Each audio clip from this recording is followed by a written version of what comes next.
Terima kasih Anda masih bersama kami. Bagi Anda baru saja bergabung, berikut berita utama hari ini.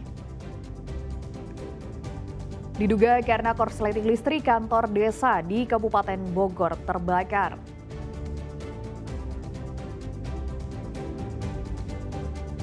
Pemerintah menyamaratakan masa tunggu haji menjadi 26 tahun.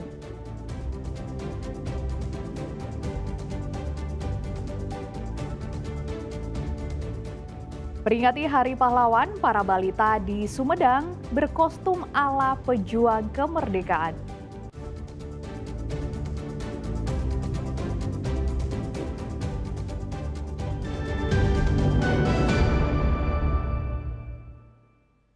Seorang pria tersambar kereta api di perlintasan Kanci, Kabupaten Cirebon. Potongan tubuh korban yang tercecer ditemukan dalam radius 500 meter.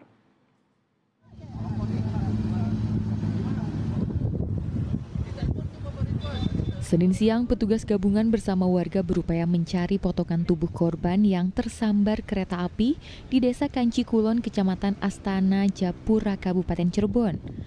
Petugas menyisir sepanjang 500 meter jalur perlintasan untuk mencari bagian-bagian tubuh korban. Pasalnya, tubuh korban hancur dan tercecer. Potongan tubuh korban kemudian dievakuasi ke kamar jenazah Rumah Sakit Gunung Jati untuk proses identifikasi. Petugas pun melakukan olah tempat kejadian perkara dan mencari informasi terkait identitas pria tersebut. Dari keterangan warga setempat, peristiwa yang menggemparkan warga desa ini berawal saat korban duduk di sekitar perlintasan.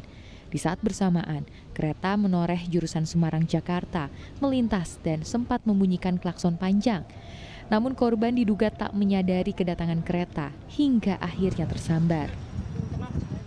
Setelah terjadi orang meninggal diduga tertampar kereta api, dan untuk sementara identitas dari korban belum diketahui, sedangkan mayatnya badannya berceceran dan sekarang sudah dievakuasi sama dari Inafis Polresta Cirebon juga dan dibawa ke Rumah Sakit Gunung Jati. Cukup itu aja. Tercecer sekitar berapa ratus meter nih? Sekitar ada 500 meteran. Namun warga sekitar yang sempat melihat korban di sekitar lokasi tak ada yang mengenalinya. Petugas pun mengimbau bagi warga yang kehilangan anggota keluarganya agar dapat melapor untuk memastikan identitas korban. Maruli Habibi melaporkan dari Kabupaten Cirebon. Jenazah pria dengan kondisi tangan dan kaki terikat ditemukan warga di pinggir Jalan Tol Jagorawi, Citerep, Kabupaten Bogor. Polisi langsung menggelar penyelidikan.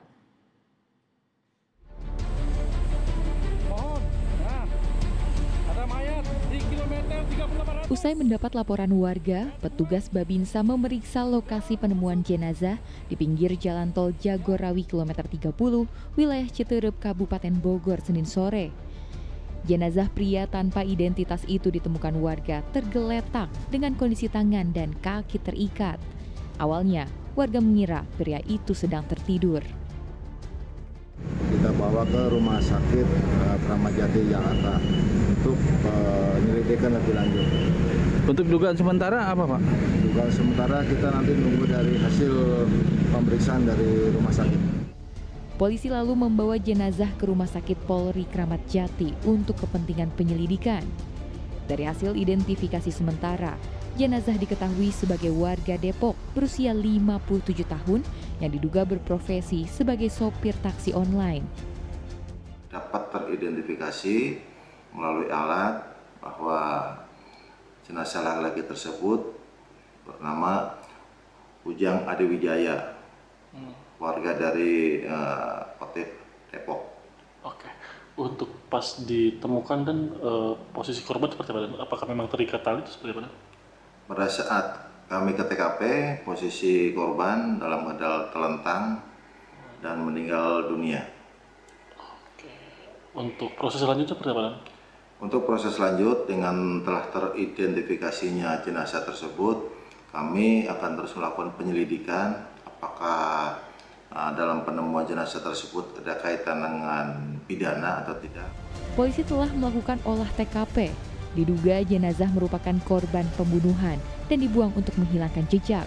Kasus ini masih ditangani Satreskrim Polsek Citerep.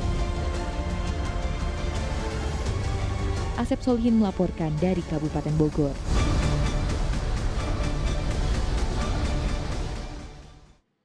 Sebuah posyandu di Kabupaten Majalengka memiliki cara menarik untuk memperingati Hari Pahlawan Nasional yang jatuh tiap tanggal 10 November di setiap tahunnya. Kali ini seluruh balita yang hendak memeriksakan kesehatan mengenakan baju pejuang ala para pahlawan.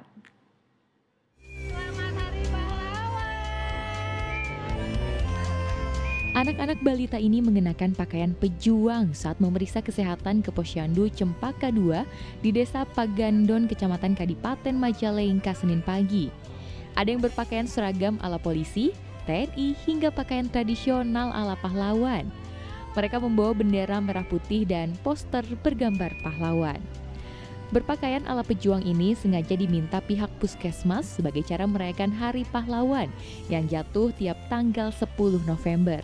Cara ini bertujuan mendidik anak sejak dini untuk cinta tanah air dan menghargai jasa para pahlawan.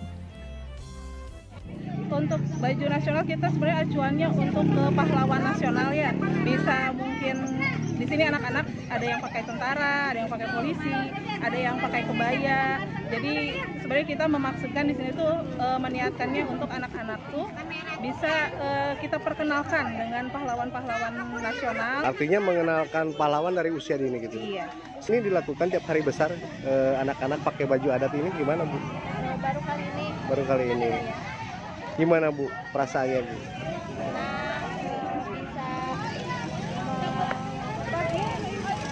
Mengenang pahlawan agar Pengurus Posyandu Cempaka II dikenal kreatif karena kerap melakukan kegiatan posyandu secara tematik yang disesuaikan dengan hari-hari besar nasional. Agun Gunawan melaporkan dari Majalengka. Peringatan Hari Pahlawan di Kabupaten Bandung Barat digelar di Taman Makam Pahlawan yang tak dikenal. 9 pahlawan tak dikenal tersebut gugur saat merebut gudang senjata yang kini menjadi markas pusat pendidikan pasukan khusus Pusdikpasus di Batu Jajar. Dengan hikmat, para peserta upacara mengikuti peringatan Hari Pahlawan yang digelar di Taman Makam Pahlawan Tak Dikenal di kawasan Batu Jajar, Kabupaten Bandung Barat. Dalam peringatan Hari Pahlawan ini, Bupati Bandung Barat, JJ Rici Ismail, bertindak sebagai inspektur upacara. Upacara ini dilakukan untuk mengenang jasa pahlawan dalam merebut kemerdekaan. Masyarakat, termasuk dari unsur TNI, Polri, dan juga instansi pemerintahan di lingkungan Bandung Barat, ikut melakukan doa bersama. Puncak peringatan Hari Pahlawan diakhiri dengan tabur bunga. Tabur bunga dilakukan untuk mengenang 9 jasa pahlawan tak dikenal yang gugur. Ke-9 pahlawan tersebut gugur saat melakukan perlawanan dengan merebut gudang senjata di kawasan Batu Jajar, yang kini menjadi markas pusat pendidikan Korps Pasukan Khusus Kopassus TNI Angkatan Darat. Sudah selesai melaksanakan upacara peringatan Hari Pahlawan di Taman TMP Batu Jajar. Ini adalah kegiatan tahunan Pemda, selalu dilakukan upacara di tempat ini. Ini pertama kali saya upacara. Ya, kita juga melakukan pemberian sembako buat para veteran, buat alat istri veteran dan alat bantu dengar buat para veteran. Maknanya di pahlawannya. Harapannya tentunya kita harus selalu melanjutkan perjuangan-perjuangan para pahlawan. Jangan kita cuma menikmati dengan santai-santai. Tentunya kita harus menjaga, bisa melanjutkan perjuangan-perjuangan dengan melakukan pembangunan, memperhatikan masyarakat-masyarakat yang kecil, dan tentunya untuk Bandung Barat, saya harap di kepemimpinan saya bisa melanjutkan dari cita-cita para pahlawan tersebut.